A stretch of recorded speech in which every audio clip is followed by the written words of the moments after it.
هل أتاك حديث الغاشية وجوه يومئذ خاشعة عاملة ناصبة تصلى نارا حامية تسقى من عين آنية ليس لهم طعام إلا من ضريع لا يسمن ولا يغني من جوع وجوه يومئذ ناعمة لسعيها راضية في جنة عالية لا تسمع فيها لاغية فيها عين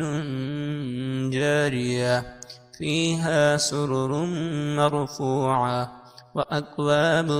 موضوعة ونمارق مسفوفة وزرابي مبثوثة أفلا ينظرون إلى الإبل كيف خلقت